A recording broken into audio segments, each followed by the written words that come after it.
What's up, geniuses? Welcome back to For the Record. I'm your host, Rob Markman. Now, today's guest is representing Carroll City, Miami. He has one of the dopest albums out right now. It's called Zoo. It's an amazing body of work, especially if you're a hip-hop historian, especially if you love Southern music, especially if you love Miami. He's also on tour with Billie Eilish right now, currently coming to a city near you. Denzel Curry, man. Welcome to For the Record, man. Already. Let's do this shit. So back to the real conversation. Let's talk about these grills. Let's talk about these grills. So you asked me before the camera started who I thought had the best grills in hip-hop. And I said coming up, being just a New York City kid, RZA. Because RZA's joint had the fangs in it when he was with the Grave Diggers. That was super creative to me. Well, ODB had some hard-ass grills. Right. He had some hard grills. Paul Wall, of course. Paul Wall, yeah. Bun B. Fucking Big Pun had hard-ass grills. Absolutely. And who else, man? There's like a lot of people who had grills. It's funny to see it, the resurgence of it. And we talked about this because you actually just took your grills out to do the interview. I'm like, fuck it. I just wanted to do it with my regular teeth. Right. Yeah. Nah, man, that's dope. I was saying, man, I might be the next show host, the first show host to get some grills. Who, you? Yeah, why not? You now, should. You just why not, me. though? You Next should just episode. like get the diamond cuts and shit. This shit would look crazy. Yo, Rahel, can we expense that? All right, cool. We're gonna put it on the genius budget, man. What's good with you, bro? Shit, just touring. It's like, just regular work, like doing press and shit. Right. Like, I'm keeping that funky with you. Like, just like, just regular run. Just working. Man, the last time I saw you, I was in Miami. It was real for a brief second. You was doing the show with the Flatbush Zombies. Yeah.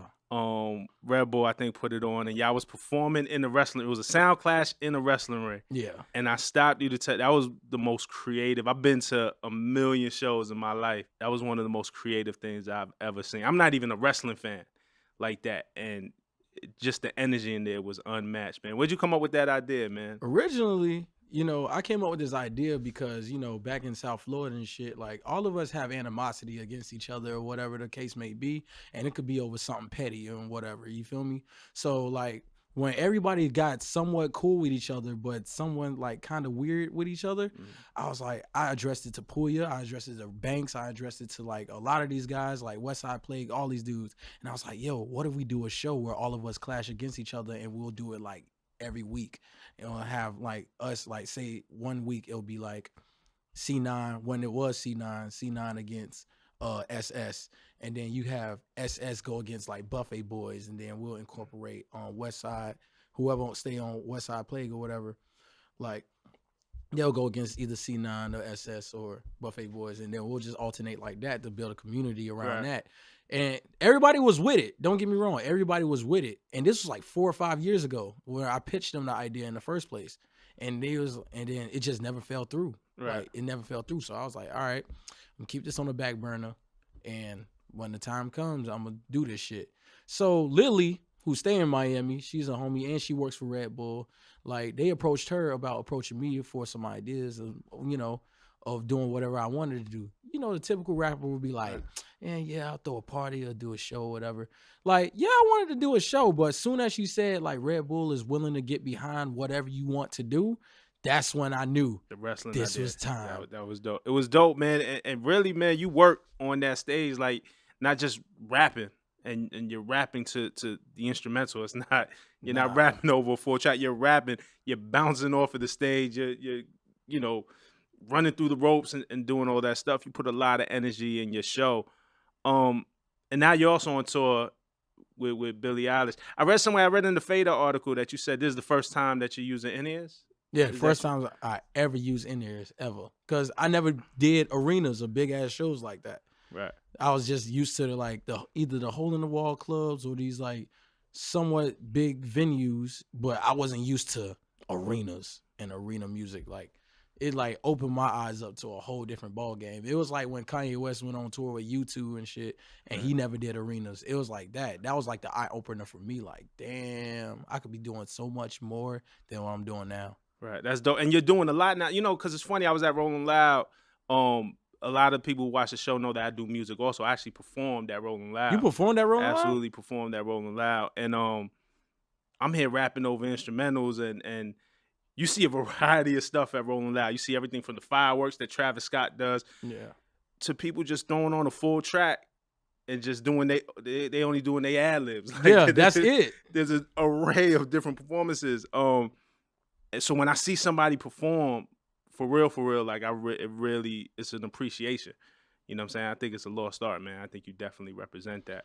I mean, I've been to a lot of shows, man, and I know what I want to do, and I see like certain problems with certain people's sets, and I don't say nothing, like because as they said they gonna get money, they thinking like, all right, I'm just gonna perform in front of these people, get this money, get out, and go get some more money just by doing my shit. I don't really gotta perform when people know who you are already.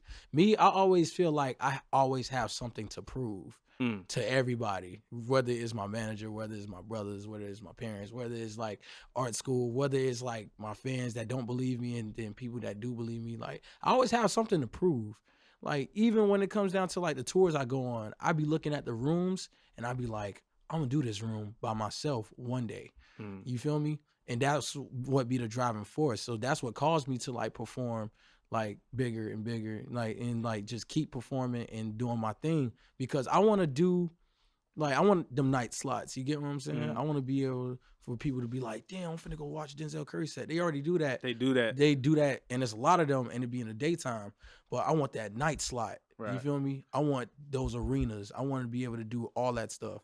You know? So it's you pushing yourself Yeah. every night. That's dope. I want to talk about the music, man. The very first time we met, you came to Genius to do Verify for Ultimate. Yeah. Which was a huge song for you. And it's just gotten bigger, just the growth from there, man. When you dropped Taboo, just conceptually, I thought that was a dope and amazing album. I gotta say, I always said that. I tell you, Clout Cobain to me is one of the most thoughtful commentary on where we are today with music and artists' relationship with the fans, drugs, depression, mental health, like all encompassing to one. I think the way you did that, especially with the video, was super creative and important. People needed to see that. Of course they needed to see it. Everybody just thought like, oh man, when Perks came out, because Perks literally has the same message as the Clout Cobain video, except it was harder on the ears. And then, when you look at Clout Cobain, it was more melodic, and people wasn't ready for that. They wasn't ready to see that side of Denzel yet. I mean, of course, they seen it on like This Life and certain tracks I do, like ULT when I'm like singing a hook, but they wasn't ready for a full melodic song with a message. And then that commentary of that era I was in, it was like real, because I'm looking at everything that happened now, right? Like with the 6ix9ine getting locked up, with certain rappers dying, like, and just everybody not caring until they die. I was literally like, okay, I'm gonna put this in perspective and show y'all what's gonna happen. That's literally what happened. And then I'm just over here, as soon as everything started happening, I'm just looking at everybody like, I told y'all. Right. Like, the writing I was told on the you wall. this was gonna happen. Do you think anything's changed? Or do you think it's I something feel like that it's dying down. Okay. Like you could tell it's dying down. I think after Nipsey's passing, like a lot of that clout shit just died down. Like nobody cares about it. Right.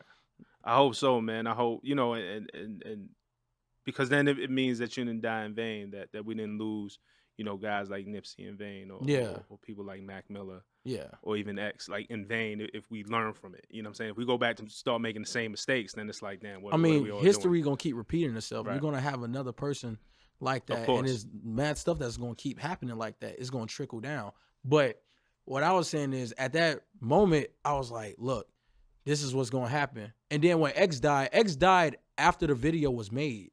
Right. So we released the video after X's death, because they was like, yo, do you want to push it back? Do you want to push back the video? I was like, no, because my friend just died. Now y'all really got to see this shit, because y'all don't know what's happening. Right. And then with the whole 6ix9ine situation, and then everybody seen it coming. They was just entertaining it. Like, It was for likes. My life, your entertainment. You know what I'm saying? Somebody famously said. I want to talk about Zoo now, because Zoo, I think, has a different feel. I don't think it's any less important. I think it's a fun album. Yeah, but that's what it's supposed to be. Right. But it also is almost like a history lesson, man. I think in this era, and I always talk about this generational divide, right, in hip hop. I think the older heads want respect from the younger generation, and the younger generation is like, yo, we here now. I'm not gonna sit here and just have y'all talk down to us. We popping right now, and a lot of times they not talking to each other, and there's a divide. You know what I'm saying? For the ones that don't get it. But know I what I'm feel saying? like it always been that divide though, Mhm. from the 80s to the 90s, to 90s to 2000s, 2000s, 2010s, and then 10s to the 20s. Like it's always gonna be that divide though. Right. Like y'all, I mean, back in the day, like old heads don't think like, okay, there was other people going at it, you know, Mhm. like younger generation, the older generation, you know. Just imagine how people was looking at Tupac and Biggie back then. They probably didn't like that shit, but they probably fucked with it. Yeah, absolutely. You know what it was? I don't think they was as vocal because I think I look at somebody like Nas or something like that, right? And he kind of changed hip hop when he came out, or even Wu Tang. And before that, in the '80s, maybe it was Melly Mel and Run DMC. They sounded Yeah, way different. Like you listen to it now, it sounds like an older style of music. yeah. But the artists back then wouldn't come out and And they might blatantly think diss it. you. Yeah, they might think it, but it'll still be a certain respect level. I think now you get shots thrown across the way on each side. Yeah, Um, because it's like, what are you doing? right. We built all this just for y'all to just be like, this, that, and not care about the art. I think it's really the divide is because of the art. Mhm. Like, I feel like old heads don't feel like the younger generation don't appreciate them and the art they put out for them to grow. And the younger generation feel like the old heads is just like hating. Talking down on them every Yeah, chance every they get. chance they get. Yep. Like, it's like no one want to give advice and no one want to take it. Right. You feel me? If the man doing his thing, let him do his thing. But if it's getting to a point where it's like deteriorating like most people's minds, then you could probably say something. Right. But if it's not, and people just trying to have fun and live in the moment, let that be. But that's why I think Zoo is such a dope album and such an important album because Denzel Curry has established a style for himself for years. And I think for you to kind of make this album, have fun with it, say, yo, look, these are the different things that's influenced me. Plus, I'm gonna throw what I do automatically on top of it and do this in my style. Yeah. Was super dope.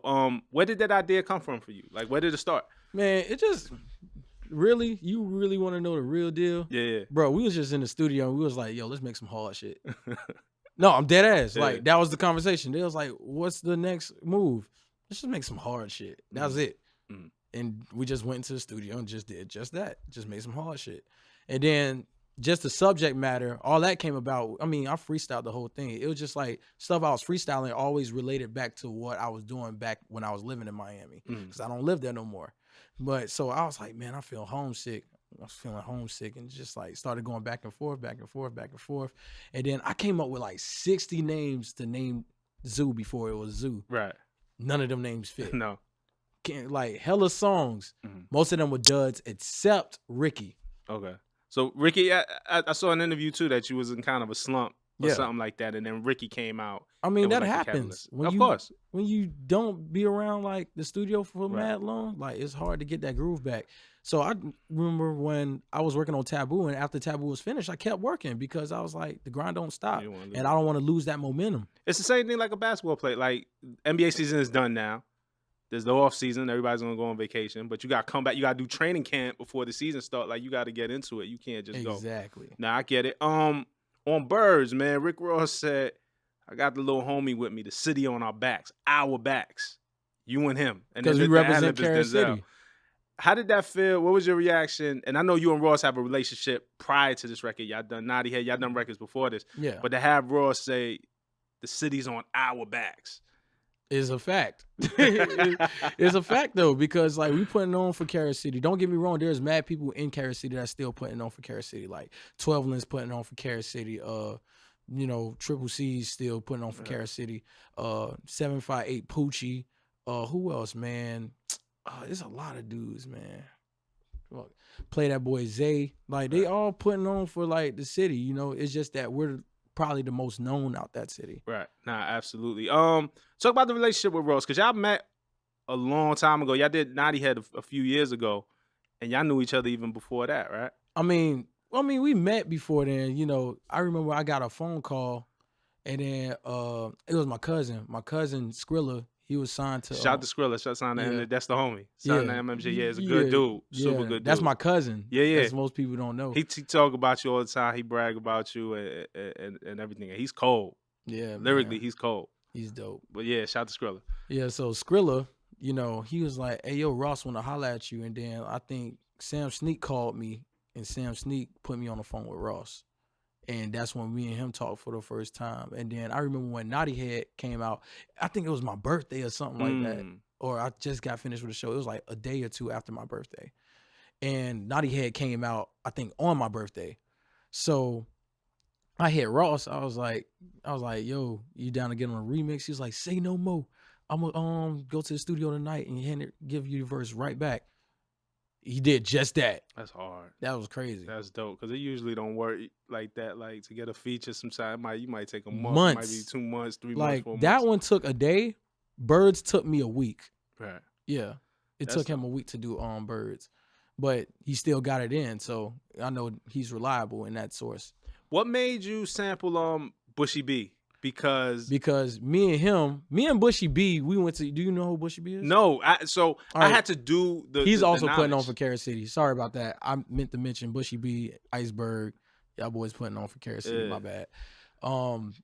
Yeah, Bushy B is signed to Live House, which is Iceberg's label. You know, and you know Iceberg is a legend. Mm-hmm. But Bushy, me and him went to high school together. You know, and we met on some rap shit. We actually met through Simi, I think. Because me and Simi, we was both in Raider Clan and stuff like that.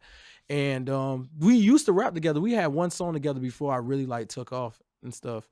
And that was it. Like I was doing my thing. He was back in Miami doing his thing, you know? So it was never no confusion, but we was always watching each other from a distance, like knowing how everybody was doing. Then 12 was like, hey, yo, you know Bushy B, right? And I was like, yeah, I went to school with him. Me and him did songs together before.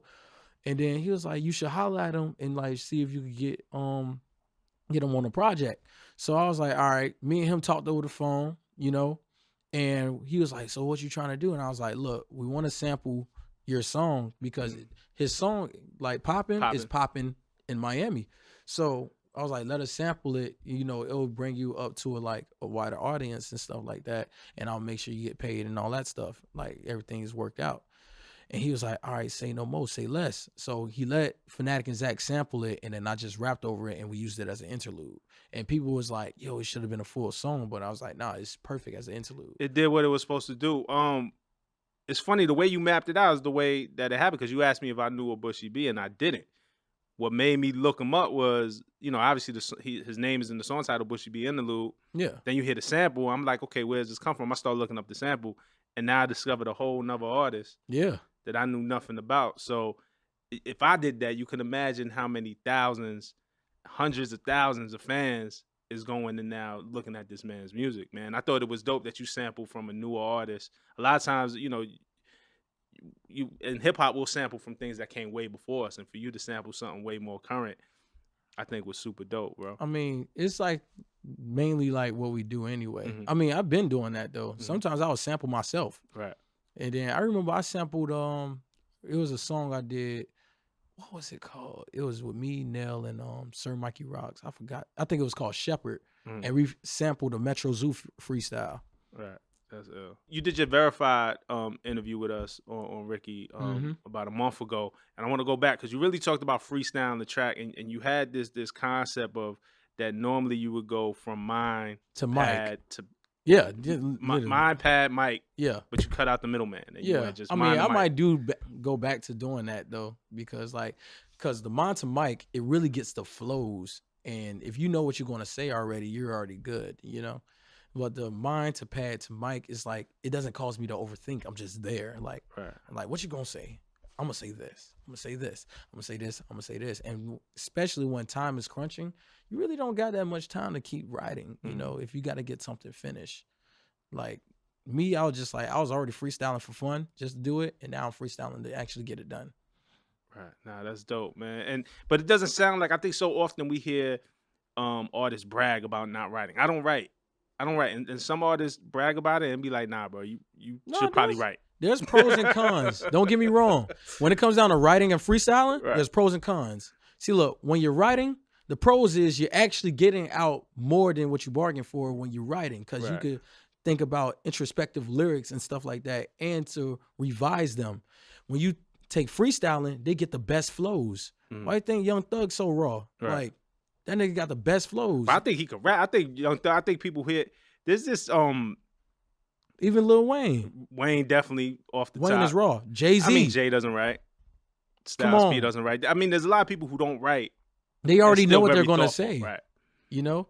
And then it gets to that point where you can make intricate bars in your mind. You already got a pad in your brain. Right. Your brain is supposed to tell you what to do, right? Right. So if your brain is telling you to write what you're thinking about on a pad, okay, I wrote it on the pad. Now what? Go to the mic. Okay, that's a whole long ass process. Right. It's like if you already know what you're gonna say in your brain, all right, where the mic at? Okay, yeah. Do I like it? No. Scratch it. Do it again. You talked about there's a lyric on here. Ricky used to take me to my first shows ever. Yeah. That was real. Talk about your dad, the shows that he used to take you to. Well, my dad took me, my mom, my brothers. We all went to this concert. You know this guitar player, his name Norman Brown. Right. Yeah. Yeah. That was the first concert I ever been to. So that's the first thing that really kind of opened your eyes to performing. Yeah. It's the first thing ever. It was in the I think it was in the stadium actually. Okay. Yeah. That's crazy. It was like in the arena. What other shows did y'all go to? Y'all go to any other shows? Man, that's the only one that I like really remember.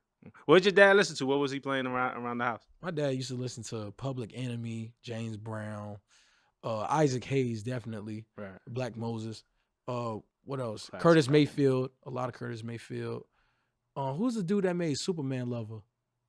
The rapper? No. Oh, I know Redman did the Superman Lover. Nah, it's a thing. it's I a don't know who singer. did. I forgot his name. I don't know who he sampled it from or who he got it from. I know Superman Love. I know that from Redman. Yeah, my dad listened to everything. You know, Al Green, Bill Withers, like that type of stuff. Barry White, especially. Right. Yeah.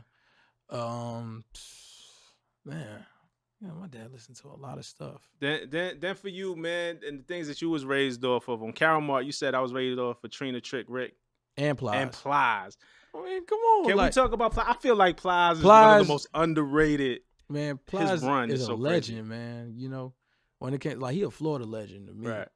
Cause when he was coming out, when Shawty and all that was coming out, Yeah. and Ross and Plies and T-Pain, all them guys was working together, and they was all from Florida. That was like a stamp, like showing, like, yeah, it doesn't matter, bro. Like Fort Myers, Tallahassee, Miami, Broward, it doesn't matter. That's when Ace Hood and all them was coming out. They was really putting it on, like for real. And Plies, man, like he had songs that I just like related to because I got older brothers and living in the area I was living in, like listening to Goons Lurking, All Black, Plenty Money, like. Plenty Money was hard. 100 Years. Yeah, man. Old Lady. I love Old Lady, man. Plies. I'm the Man. Plies he pretty much embodied what everybody was like, what people was living in South Florida was doing. Right. Well, at least from our side, because there's two different sides to South Florida, you know. You got the beach side, you know, with the like nice cars, nice women, you know, the bikinis and all that shit. Then you got the ratchet side, which is the side we come from. Right.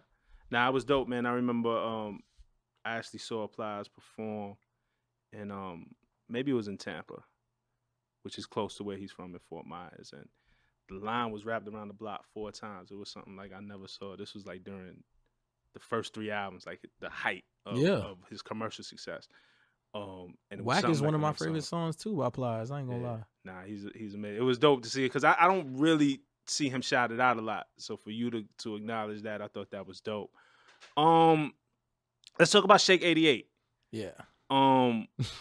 Sam Sneakers on that record. Yeah. So that definitely sound like a Miami. It is joint. I needed help on that one though. That one I could actually say like, okay, the whole album's freestyle, but maybe I exaggerated a little bit. That one was actually wrote. Like I needed help on that one. You said 12 Lin and 12 my Lin homie Tay and Cobain. Tay Cobain, yeah. That's my guy. So they both understand the dynamic of like the strip clubs and stuff like that. So of course I needed help. I don't go to strip clubs. So how do they help? Can you paint the picture for me? Like we was coming up with flows, and then we was just all thinking about what to write in those bars when we was coming up with the flows. And somebody will have a suggestion, I will have a suggestion, they will have a suggestion. And we wanted to make it to a point where it's not like we're, you know, we talking that shit, but we're like still keeping it like cool, you feel me? And it was like factoring all that stuff in. And then, you know, the part when I was like, here's a little something about a bitch like me. Yeah. You know, number one, you know, touch my... I came up with that part. Okay. And Don't then touch like my weed. Yeah, and then we was all talking. Then we was like, we collaborated with the main thing was she gonna shake her ass because she only live once. She gonna smoke a blunt, then vibe to the front. Like we was trying to think about what to say because it was gonna be a long ass hook, but it was like, nah, we just need. 12 Lin was like, nah, we just need something simple, straight to the point, boom. And That was it.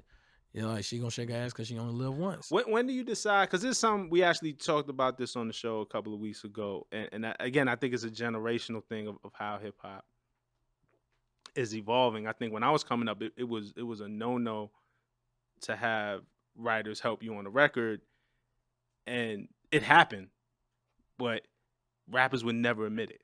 Yeah, no, because they I'll were ashamed admit of it it. because I'm like, look, bro, I'm gonna let you know. Well, Like, first of all, I think it's clear that rapping is not a problem for you. Yeah, it's not. Lyricism is not a problem that you have. But So when it's this is a something, conscious decision. yeah, but when it's something that I'm totally oblivious to because I don't have that much experience with it, Right. then I'm gonna need some help. Like everybody, like looking like, oh, I did it myself. No, you didn't, nigga. Everybody needed some help at some point in life. Right.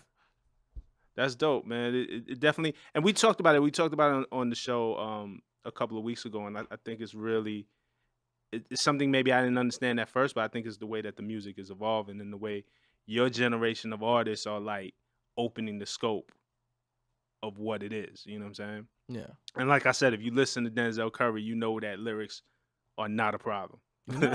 Because majority of my songs, like Ultimate, I didn't need help writing. Right. Like I didn't need help with that shit. Right. Zone 3, majority of the shit I didn't need help writing. Cloud Cobain, come on, bro. I didn't need help writing that shit. Matter of fact, I freestyled that too.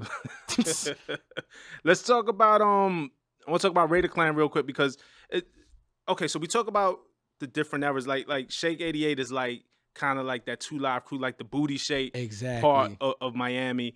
You know, there's other parts. Birds is the hustling part, and you got Ross on that. Like, I feel like each song takes you to a different to a different era. That's what it's supposed to be. And then you get Pat, which is Projects and Turmoil. That's what it stands for. So that was a homage to one, Project Pat, because Projects and Turmoil. Yeah. Pat, Project Pat. You feel me? And Raider Clan, if you base off Raider Clan, I pretty much described it in Ricky. We was 3-6 Wu-Tang mixed with Dipset. Like, that's what it was. Right. That's the perfect description of what Raider Clan was. Let's talk their influence. Raider Perp's influence, Raider Clan as a crew, I feel like goes so understated. It's one of those things like if you know, you know. Yeah. And I think a lot of artists know. They know because like when everything was happening, I mean, let me lay it down on the table. We didn't know we could do majority of the shit we was doing if it wasn't for Odd Future, Wolfgang, Kill 'Em All. Okay. Like, let's take it back to Tyler. Because Tyler was the main influence on my life before I even met Perp. And when Perp came out, they was calling Perp Odd Future's cosmic cousin. Right. It was like, this is like Odd Future, but from the South. Like, what? And then when we found out me and Perp was from the same city and we was trying to do the same shit, that's when we kind of did some Shinobi alliance and got everybody together. Right. Will you guys ever be able to pull it back together again? Or is it something that just kind of lives like in infamy in the past? Look, I'm telling you, there's only one Raider Clan and there will never be another one. Right. For what we did together was already legendary. We don't need to come back together to do it again. But it's dope how you pay homage. I think the Blackland skit on there, just there's like always little, and in all your music, just little homages to Raider Clan. Yeah. I think even Cloud Cobain, even Taboo. When you look at the hieroglyphics, Perk was doing that first. Right. You know, and when it came down to the music I was making, it was just like, all right, I'm gonna express how I feel about things, like what I learned from Metro Zoo, because Metro Zoo, they're CSPG, but we also did a CSPG Raider Clan thing. And it became CSBG Raider Clan, and that's what it was. Same with ASAP Raider Clan when that happened. Right. So, like, I pretty much pay homage to both Perp and Metro Zoo in a sense, because, like, when I blended those two together, that's what kind of created my sound, you know, aesthetically. And then I just started learning more and more and more. I like adapting, bro. That's dope. Now, you could definitely see the growth, and I like how, again, the creativity you place with each project.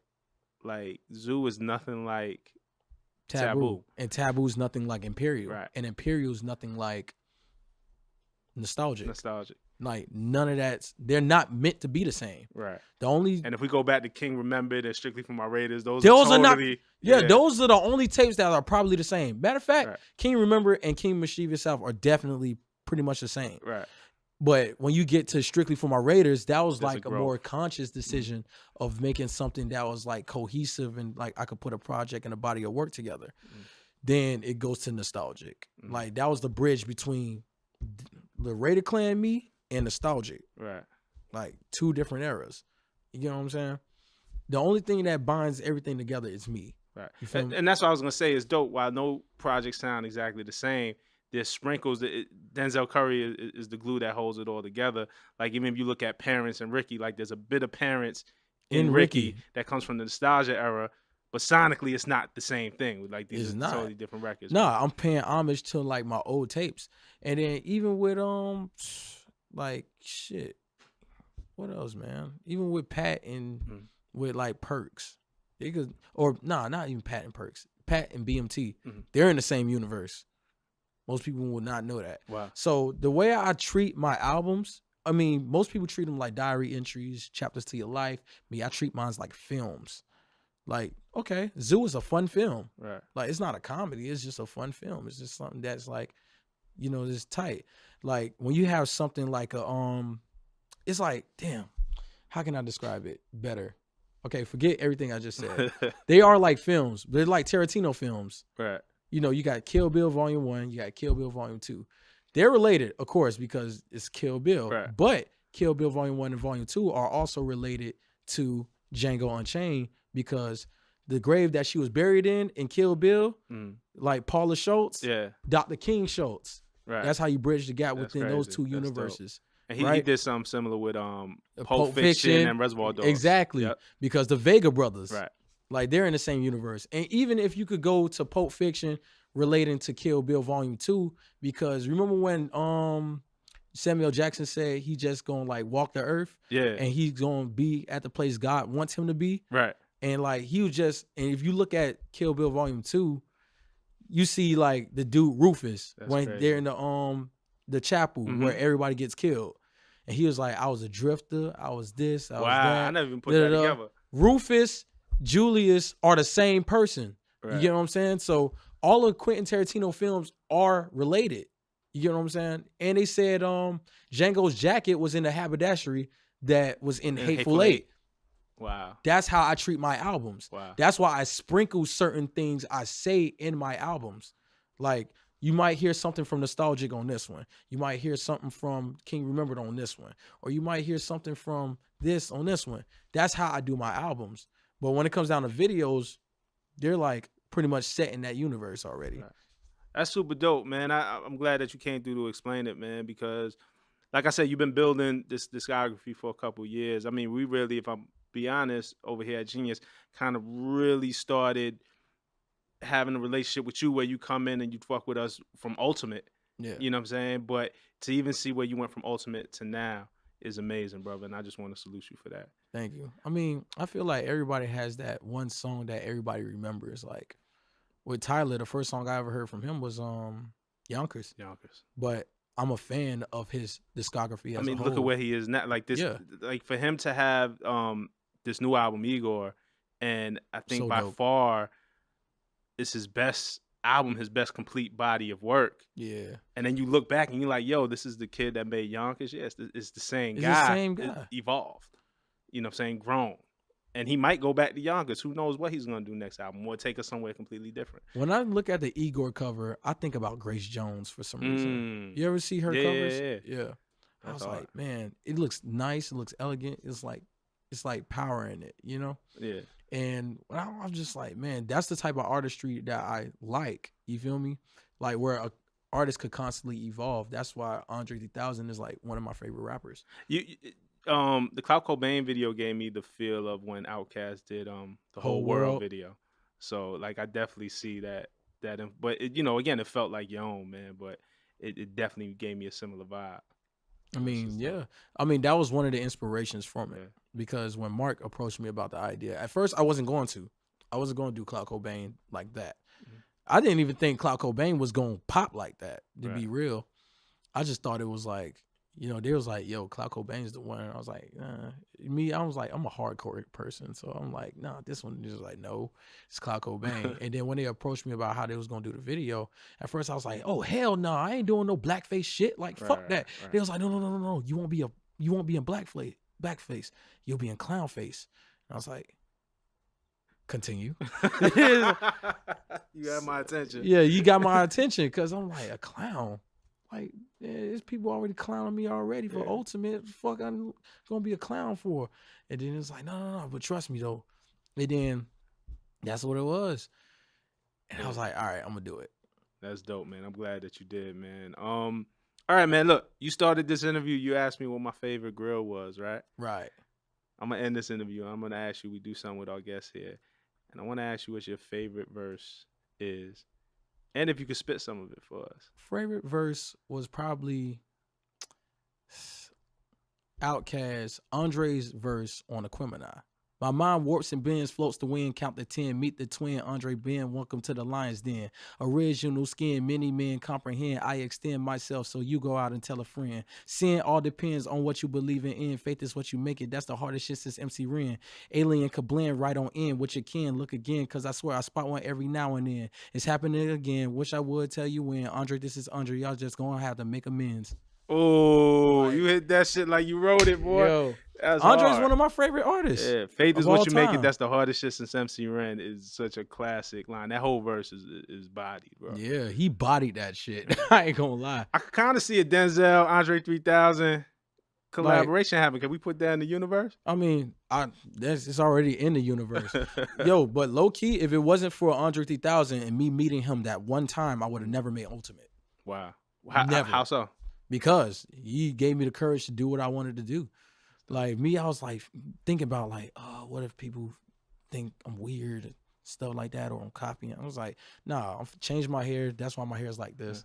Yeah. And I just started doing Ultimate and then started listening to a lot of Jamaican music because in Florida, South Florida, of course. Yeah, very cool. Like, I'm surrounded by Jamaicans. Like I can't escape these motherfuckers. Right. Like I love Jamaicans to death, but I can't escape them. But it's, and I was influenced by that, and that was it.